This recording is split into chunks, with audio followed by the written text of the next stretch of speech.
Hey there, just quickly, this video is actually part of a much larger video that I uploaded back in 2022. Heads up, there are some relatively large changes from that video. Mostly, I just don't score on a decimal point system anymore, so some numbers have since changed, and my opinions have also softened a little bit for parts of Season 13, but I'll explain that later on. Even so, here is the 13th Doctor's era, and let's get straight into it.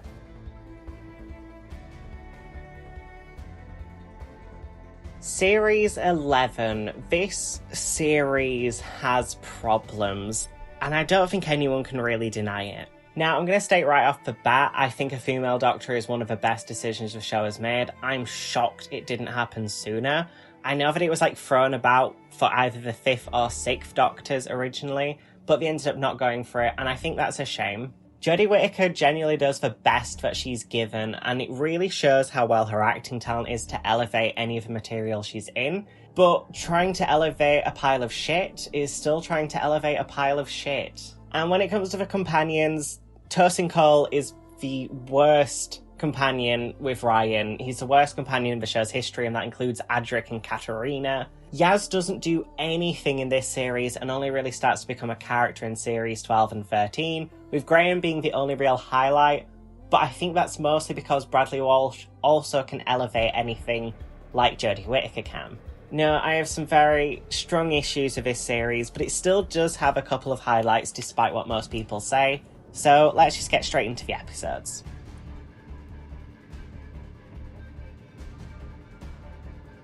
First up is A Woman Who Fell to Earth, and I honestly do think it's a decent start to the era. A lot of the plot is pretty bad at times and is driven heavily by plot contrivance and just random plot holes and all that stuff. But I will say that I do like Jodie's Doctor in this episode. I think she's immediately just clicks with the character. I don't like how nervous she is at times, but overall I think it's a really good performance and shows very quickly that yes, women can play the Doctor. Please shut up, Reddit nerds. Also, when it comes to the companions, since I'm only looking at these episodes separately instead of a bigger picture, I think they're all pretty decent in this episode. They don't do much, but their presence is definitely felt a lot more here than later on down the line, and I do appreciate that, with Grace being an actually really good supporting character. And honestly, Tim Shaw is actually a really cool villain. I like Tim Shaw. I think he's neat. But the plot is really just there. It drags it down a lot, so this episode's gonna be a 7 out of 10.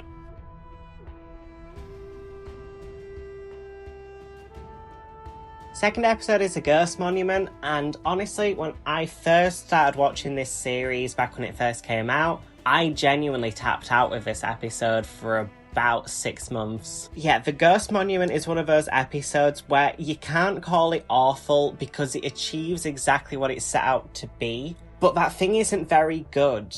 All the companions are completely sidelined throughout most of the episode, with basically no character for any of them, despite the fact there's 3 of them, so a lot of characters should be bouncing off each other. Jodie's Doctor in this episode is very bland, making up random rules left, right and centre, like the no gun policy, which is not a policy of the Doctor. They've used guns on multiple occasions. The supporting characters are bland, and there's so many plot setups in this episode that lead to nothing. Like, what's the point in the river being acidic if that doesn't lead to anything? No, this episode's bad.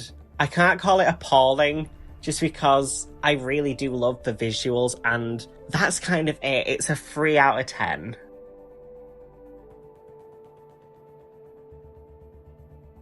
Up next is Rosa, and it's definitely one of the first highlights, but personally I don't think it's as good as many people say. The companions are once again heavily sidelined, with only one scene focusing on race between Ryan and just how horrific it was back in the 1950s. I do love Jodie's Doctor in this episode. She's very moral throughout it, and I really agree with a lot of the points that she makes. And I think overall it starts to show just how well she can play the Doctor when given the right material. And yep, now it's time for Time Racist. It's the worst villain I think I've ever seen in any Doctor Who history. He's just so bland. His only goal in this episode is to be racist. He has no character. I know nothing about this guy, except he can't shoot guns, and he's a racist. So I have to give the episode a 6 because of that one thing. This should have just been a historical episode, and it might have been a 10.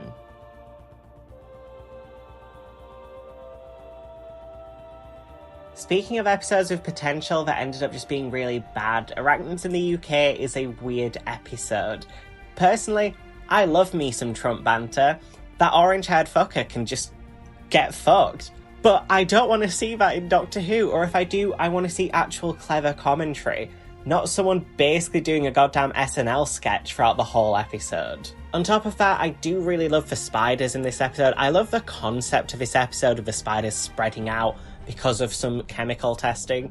Very fun sci-fi stuff and plays into the corrupt politician slash businessman. But everything to do with the Doctor in this episode and the companions is so bad. They counteract themselves so often. The Doctor's moral compass is also destroyed in this episode, aka, let's not kill the animals quickly, let's lock them in a room and make them eat each other and suffer. This episode just isn't good, but I do love the spider stuff, so I'm gonna have to give this episode a 4 out of 10. It's below average.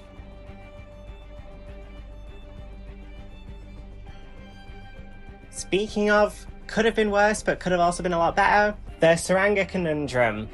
I like all the characters in this one for once. Not our main cast, but I love all the supporting characters, especially the pregnant man who made me laugh. I also really like the Pating. I think it's really cute. I think that as a design of a Doctor Who monster, it can be quite funny.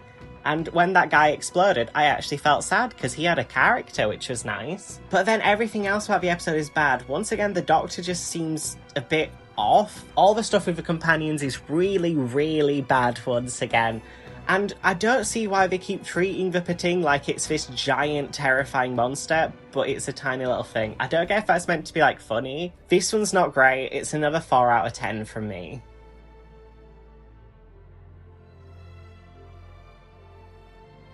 Then we reach the proper highlight of this series, in my opinion, with Demons of the Punjab. And yes, I've seen the Fall of Doctor Who video, I can see all the complaints to this episode, but personally I still think it's a good one. The Doctor really starts to come into her own under Jodie Whittaker, and I think she does play very well in this episode for the more awkward thing that they were trying to go, and it does work quite well for the story. I also think that Yaz does have quite a lot to do in the episode. I know some people say that she's very sidelined, but personally I think all she needed to do was just have that connection with her grandma back in time, and that's what we get, and it works very well.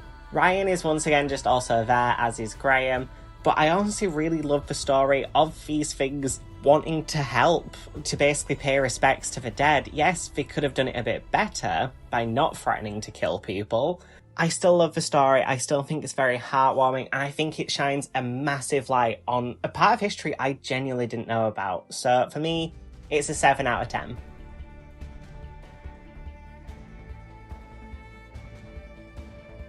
And after peaking, the series hits a massive low point. Kablam is literally 50 minutes of the Doctor shilling for a company and saying that people who want to improve the company are bad guys.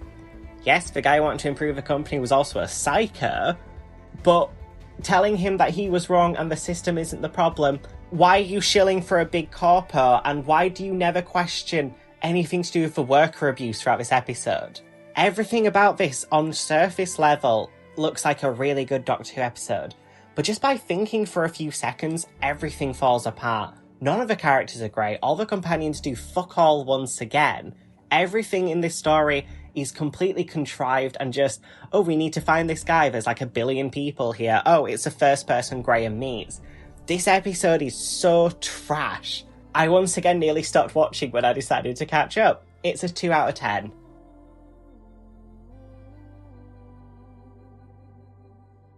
Then we reach the Witchfinders. Now, I've seen a lot of people online dislike this episode, but personally I think it's quite fun. Alan Cumming as King James is obviously brilliant and definitely a highlight of the episode, but a lot of the other stuff is really fun too. I love the Moraks, they're just so stupid, but in that fun Doctor Who way. Jodie also really shows off as the Doctor in this episode, especially compared to the last one. I think Ryan also does a pretty good job in this episode, and it's the first one where he actually feels like a proper companion, which is nice. Graham also has some fun moments, and Yaz really starts to show her sympathetic side, which would be used on and off again in the future. Now, I think it's a good episode, but it does fall into the same kind of issues of lots of sonicking, lots of big expedition dumps, and just the regular boring nature of this series, but I'd still say it's a good one. It's another 7 out of 10 from me.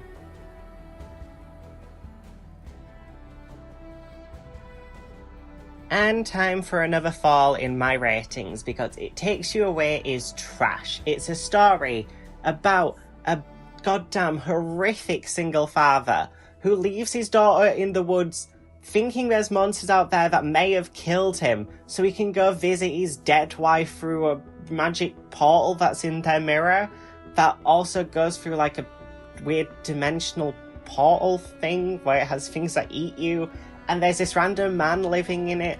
It doesn't make any sense. All the stuff set in our reality is awful. All the stuff set in that like little red part of reality, awful. The only positives to this episode that really do massively jump it up in quality is all the stuff with the little pocket universe. I love that concept.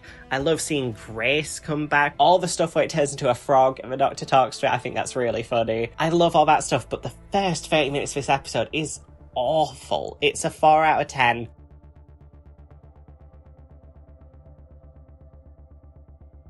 Now, speaking of awful, we have the Battle of Ranskor av Kolos, and this is the worst series finale so far by a wide margin. Honestly, everything about this episode, all the characters are complete trash. People change their minds and opinions completely depending on what the plot needs them to do. All the stuff with like, oh, if you take off these relay things and the planet can infect your brain, and it never plays a point in the episode. It's like I'm watching the Ghost Monument again. Also, stealing planets, we've seen it before and we've seen it done better, and the CG in this episode is so dodgy. It's like they ran out of budget because of how good the first 9 episodes looked, that they're like, oh crap, we've got a final one. Shove whatever else you can find in it. It looks awful. The only positive to this episode, genuinely, is Zimshar / Tim Shaw. I think he's a great villain. I think he's very menacing. I'd like to see him come back.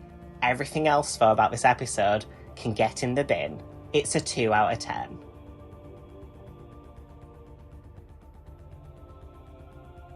And finally, for Series 11, we have Resolution, also known as Resolution of the Daleks. And I think it's good. I know a lot of people take issue with this episode for how different the Daleks seem, but personally I can forgive that because it is like a reconnaissance Dalek. It is a different kind, a bit like the cult of Skara. Daleks are scary, that's the entire point of them, and now they've been taken to the next level where they can literally control your body without you wanting them to.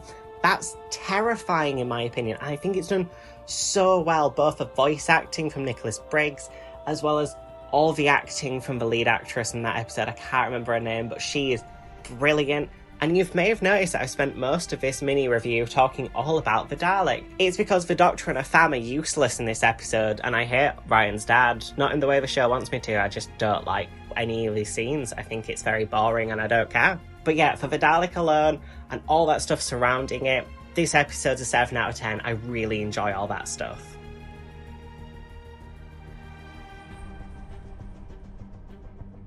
And yeah, that's Series 11.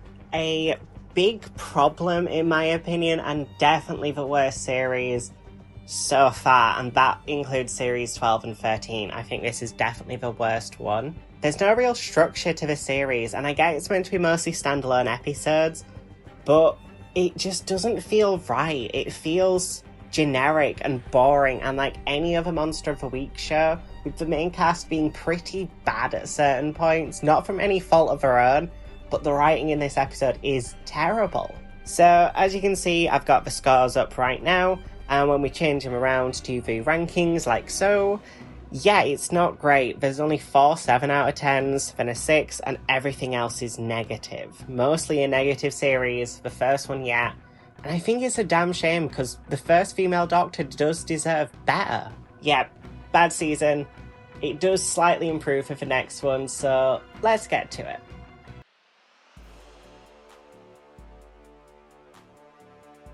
Now, Series 12 is a mixed season from me. I think it has some of the best episodes of this era, but also 1000% as some of the worst. The 13th Doctor does seem a little bit better in this series by trying to give her a character arc, but so much of that character arc is off screen, so it's kind of difficult to care. Ryan is also as useless as before, and Graham's a bit more boring, with Yaz taking a bit more of personality, but by this point, Yaz was still my least favourite companion of all time. That does change with Series 13, but yeah, it's just kind of a bit more of Series 11, but with more, well, fan moments more than anything. I honestly don't have much else to say, it's just a bit dull is Series 12, and, you know, let's just get straight into it and you'll see what I mean.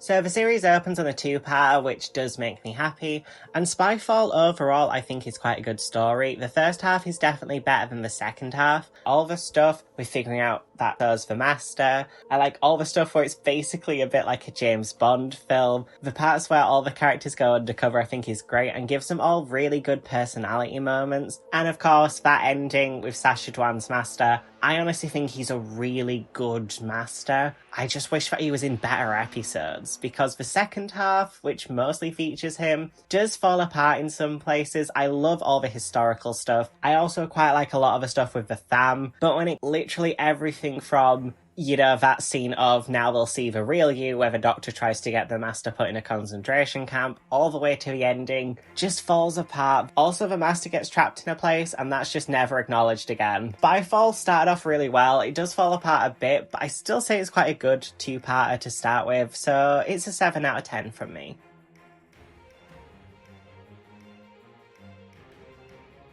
Now it's time for everyone's favourite episode. It's Orphan 55. Yeah, Orphan 55 is trash. It is appalling. Everything about the episode is truly horrific. All the characters are terrible. The plot itself is nonsensical and feels like a 3-hour-long script that was suddenly thrusted into a 50-minute story.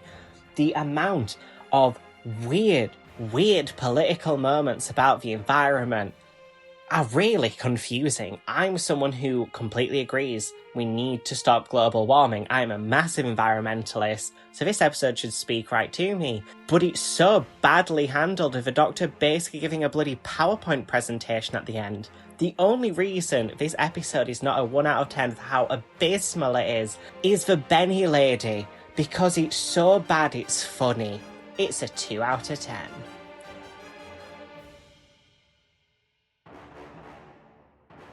Up next is Nikola Tesla's Night of Terror, and this is probably the first episode of this era that I actually genuinely enjoy. Not with any ifs or buts, I just think it's a good story. Now, I'd known about Tesla before because I'm a big fan of Fallout, and that mentions Nikola Tesla quite a lot, so I learned about him from there.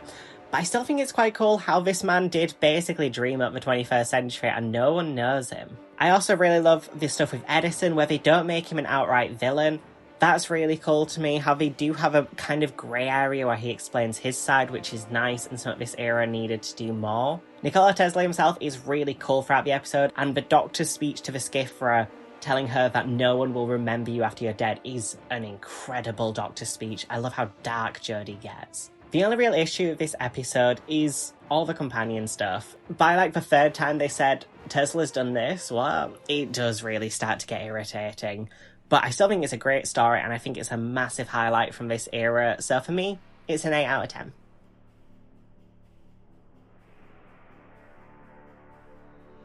Up next is most people's favourite episode of this era, and for me, Fugitive of the Judoon falls flat in many places.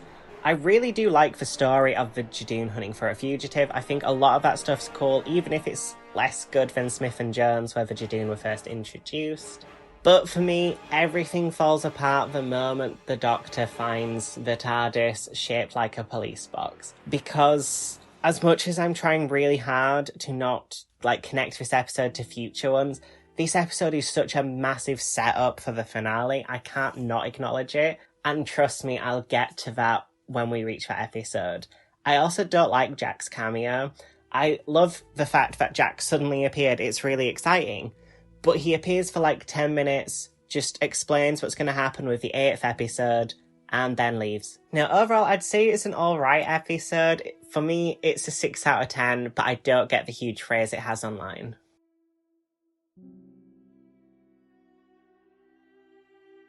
Praxeus is the worst episode of the entire run of Doctor Who. This is appalling. All of the characters are one-dimensional.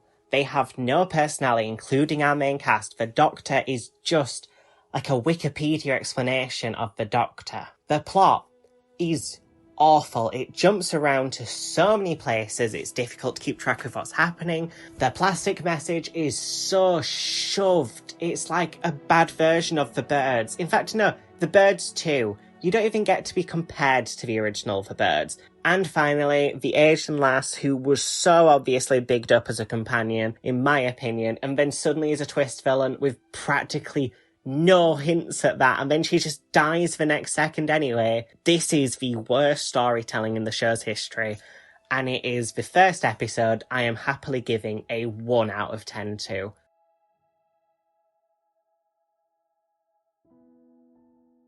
Up next is Can You Hear Me? And once again, this is one of those episodes that I struggled with, especially during the Russell era at times, where I could highly appreciate what the episode was trying to do. I love all the commentary on mental health. As I said, I'm someone who suffers from mental health. I say it all the time because it's something I'm not ashamed of. And this episode does do that very well, but at times it almost feels a bit like a PSA about depression. I love all the stuff with the Celestials. I think they're really cool. That animated segment is beautiful. I want to see more of that. I think that's brilliant to look at. However, this episode does have the line, "Doctor, this wall is covered in fingers," which This episode does have the line, "Doctor, this wall is covered in fingers," and it's my favourite line of the show for being so horrific and just sums up the Chibnall era so much. Also, the Doctor doesn't care about your cancer, Graham. What the fuck? 5 out of 10.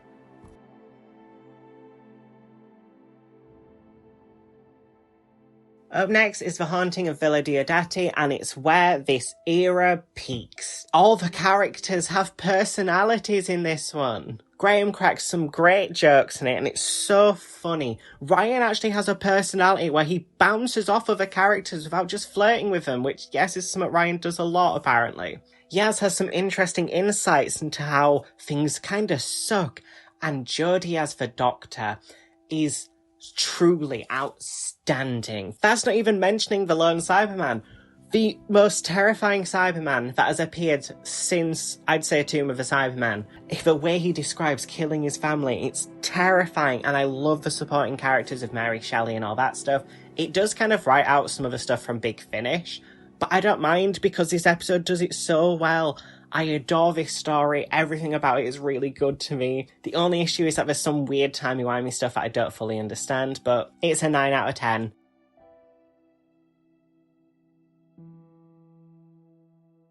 Now we reach Ascension of the Cybermen and the Timeless Children. So I'm going to avoid the elephant in the room and just go for the non-Timeless Child stuff. It's not good. It's a boring Cyberman story. Everything that the lone Cyberman was able to do in the previous episode is completely dullified, with scenes basically being copy and pasted from the previous one. Yeah, all crap. And Sacha Dhawan's master is good, but he's nowhere near as good as the last episode. Now, it's time to talk about the Timeless Children. This plot point has been ripped apart online for a reason. It doesn't make any sense. How is River a Time Lord? We saw that the first Doctor got his TARDIS. Also, on top of all that, if they were the Timeless Child and Time Lord Society knew about that, why would they make them president for several years? This plot point is one of the worst things to happen to the show. It makes absolutely no sense, diminishes the entire point of the character being a nobody outsider of the Time Lord Society. But I appreciate they tried something new.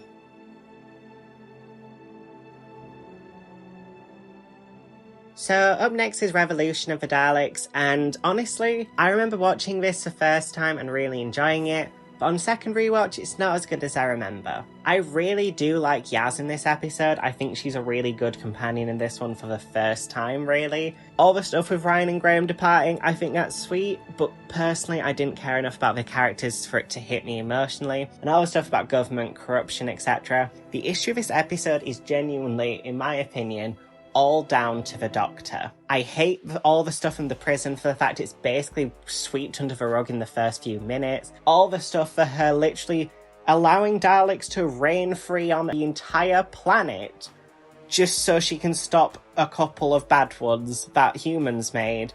And all the stuff with killing that TARDIS. The Doctor is not the Doctor in this episode, and it ruins it heavily for me. So it's a 6 out of 10. Also, Jack's in it, but there's literally no reason for Jack to be in it.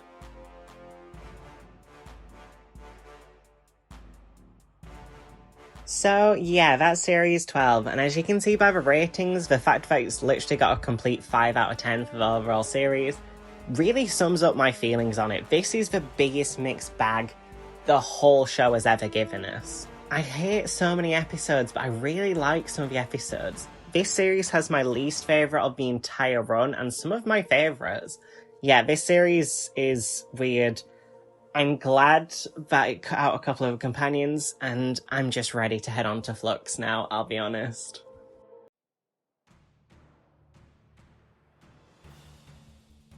And now we reach the most current series of the show, with Flux. And Series 13 is quite a mixed bag once again, but I'd say it's massively a step up from Series 11 and Series 12. So when it comes to this series, I'll also be including the 2022 specials, like I did with Series 4 and Series 7 with their specials, and overall, I actually quite like this series, even if it has some major issues. I think Jodie's Doctor is very, very good compared to how she was portrayed in Series 11 and 12. I think the writing's definitely improved overall. Yeah, there's not much else to say apart from Flux is a giant serial, so I will be counting it as one story, not separate ones, despite the fact that War of the Sontarans and Village of the Angels are mostly standalone. But yeah, let's get straight into Flux.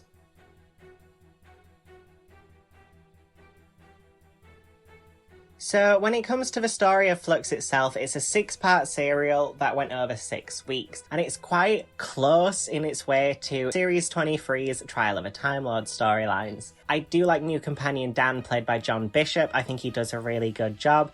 Yaz is also immediately a lot more interesting than she was in the previous 2 series. The main villains, Swarm and Azure, I think are incredibly done, and Jodie Whittaker does an incredible job as a Doctor throughout this. War of the Sontarans is basically standalone, and I think it's a really good episode. Yes, the ending is a bit stupid, but everything else about the episode, I really do adore it. With Once Upon a Time, I don't like the episode structure at all. I think it's too jumping around, but I really like how they tried something new. It's very dreamlike, it's very weird. I do really appreciate that. Then, of course, is Village of the Angels, or it's written by the same woman who did The Haunting of Villa Diodati, so no wonder it's as good as it is. I love Claire. I love Gibbs. I think they're great additions. The angels are terrifying once again, and the Doctor gets turned to an angel. It was really damn exciting, and I loved it until Survivors of the Flux, which just undoes that ending basically. It's like, oh no, she's not a weeping angel, she's just been transported, to which I'm like, okay, why couldn't they just like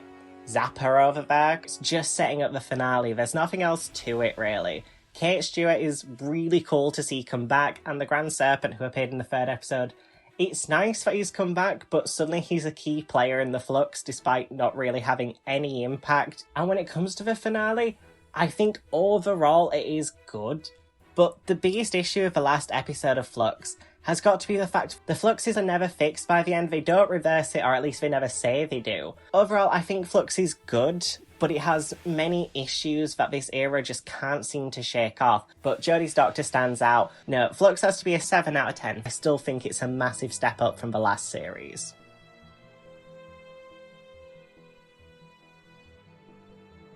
And speaking of steps up, next up is Eve of the Daleks, and I know that this episode and the next one have a massive mixed reputation online, but I fall into the love for Eve. My only issue for Eve is the obvious plot armor where Daleks are using Gatling guns but seem to be unable to shoot people directly in front of them. But everything else about this episode I think is really cool. I like the Phasmin stuff. No, it hadn't been built up properly, but I think it does shine some character onto Yaz, which is very needed. It's shocking it took, 28 episodes, 29 episodes to get there?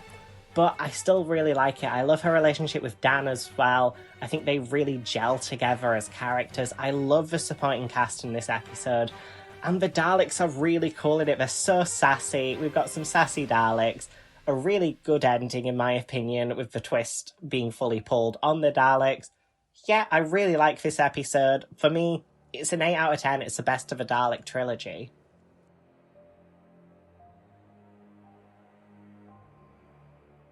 Legend of the Sea Devils is a story that in my original video I gave an 8 out of 10 to, and yes, that was definitely recency bias. Looking back on it, even though I think Flux is much better than I gave it credit for, this one, not so much. There's a lot of messy storytelling within Legend of the Sea Devils, and also some very wonky special effects. I mean, for example, the giant sea monster is a massive part of the first half of the story, and then is completely forgotten about in the second one and not even acknowledged. There's a lot of cheesy acting throughout as well from some of the supporting cast, and yeah, it's kind of a mess, but you know what? It's still fun. It still has the Doctor sword fighting sea devils, and it has the return of the sea devils, which is well overdue in my opinion. And yeah, it's a mess. I'm not going to pretend it isn't, but do you know what? I still love the scene between Yaz and the Doctor, with Yaz being rejected, but in the sweetest way. So, I'd give it a 5 out of 10. It's mixed.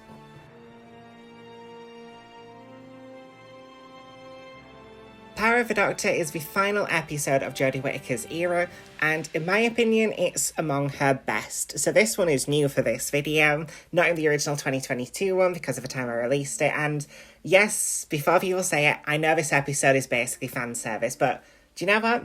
After watching all the classic era, seeing Tegan and Ace back is awesome. Seeing all the other Doctors from 5 all the way to 8, especially my love for 8, is really damn cool. Yaz actually gets stuff to do throughout the story, and I know some people had an issue of Dan being written out so quickly, but I think it actually benefits the story. It allows everyone else to be fleshed out much better than it would have done otherwise. The ending meeting with all the companions is really cute. The Master is on complete top form. My only real issue is how little the Cybermen and Daleks did. I wanted more from them, but they just didn't really do anything. Still, honestly, I think this is an amazing end to Jodie's era, so it's a 9 out of 10.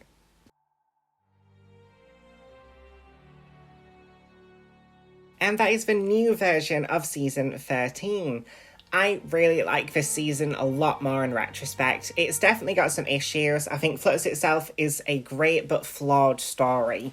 If it just had a few more issues fixed and basically completely removed survivors of the Flux, I'd definitely love it a lot more. I think the problem with it is it's just a bit too messy. It feels like there's too many plot threads that don't go anywhere, and it feels like a lot of the plot threads which should be more expanded on, such as the Grand Serpent, are basically ignored, let's be honest here.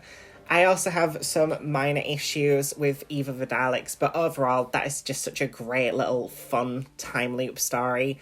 As you can see from my actual ratings themselves, Legend of the Sea Devils has definitely gone down quite a lot from my original video, but Flux has also gone up by 1, and as you can see from the actual ratings of the individual episodes, there's definitely some differences. And with the addition of Power of the Doctor, yep, this season is a lot better than I originally gave it credit for, and is actually now sitting on a 7, which is above some of the other seasons from here, which is definitely not something I was expecting, in all honesty. The fact that the first Capaldi season is now lower is definitely an odd one, and changing it over to my rankings, it's pretty obvious what was going to be number 1, but yeah, Power of the Doctor was such a good ending for 13. And honestly, a good ending for the revival with the silly soft rebooty thing with season 1, which I'm still going to refer to as series 14. Yeah, I think this was a good little send-off and a nice little way to celebrate 100 years. And in all honesty, I think it felt more like a 60th anniversary than the ones that we got. Even so, that's it for Jodie's era. Join me next week for, well, let's be honest, we all know that I'm covering series 14. But until then, toodles!